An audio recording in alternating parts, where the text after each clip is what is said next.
Le billet d'humeur de la journée, comme chaque matin, c'est avec Thibaut. Rebonjour Thibaut. Rebonjour Ahmed. Et ce matin, on parle d'Instagram. Ouais, car il se passe des trucs de dingue en ce moment sur Insta, comme disent les jeunes. Non mais des trucs au-dessus de l'annonce de Bouteflika qui renonce au pouvoir en Algérie, ou même le Venezuela qui s'enfonce de plus en plus dans la crise. Non, si vous voulez des vraies infos, c'est sur Insta que ça se passe, car c'est des trucs vraiment de malade. On a une autre vision de la vie sur Instagram. Par exemple, M. Pokora, qui a lancé le MP Planet Challenge. Alors j'étais en mode c'est cool, il fait pas que les enfoirés parce que tout le monde le fait, il utilise aussi sa visibilité pour faire des trucs sympas, un peu engagés. Bon, c'est ce que je pensais avant de lire le post, et bah oui, c'était de la promo, on s'en doute. En gros, il appelle ses fans à reprendre sa dernière chanson du nom de Les Planètes. C'est dommage, j'ai vu qu'il sortait un nouvel album. Moi, je m'attendais à un album de reprise. Il a l'habitude de ça, on a aussi un petit peu l'habitude de ça. Mais pour le coup, un album de reprise où il chantait des trucs pour la planète.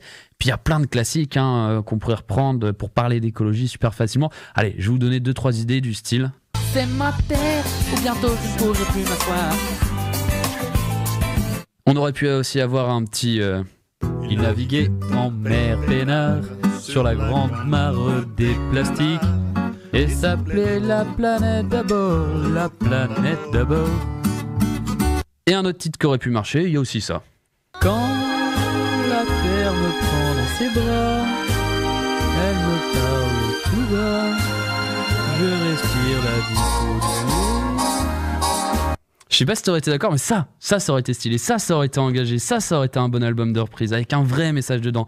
Mais non, il m'a un peu déçu le petit MP.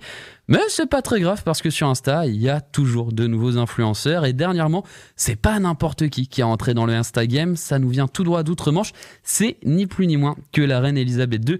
Et ouais, parce que c'est pas parce qu'elle a plus de 90 ans qu'elle a pas le droit d'utiliser Instagram. Bon, par contre, on s'enflamme pas. C'est pas des photos d'elle en bikini à Saint-Trope en train de siroter un jus de goyave. C'est quand même la reine d'Angleterre. Donc quand elle balance un truc sur un réseau social, c'est très sérieux.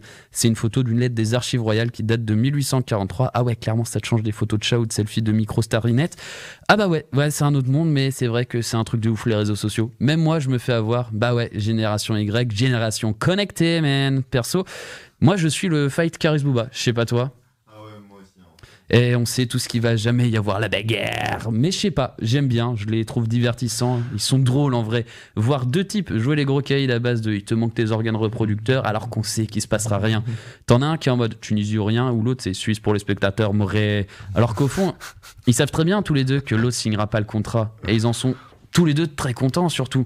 Aucun des deux ne veut se battre. Mais ça permet de faire grimper les followers, c'est cool, c'est bien. Moi, personnellement, je prends ça comme une série. Il y a des rebondissements, des intrigues. Si t'es fan de Booba, des fois t'es déçu du Duc. Quand t'es fan de Caris, des fois t'es déçu de Riska. T'as des persos aussi qui ressurgissent de nulle part. Franchement, c'est comme une série Netflix ou HBO. Sauf que l'avantage, c'est que t'as rien à payer. Et c'est ça aussi qu'il faut garder en tête quand on est sur les réseaux sociaux. C'est bien, c'est beau, mais c'est pas toujours la réalité.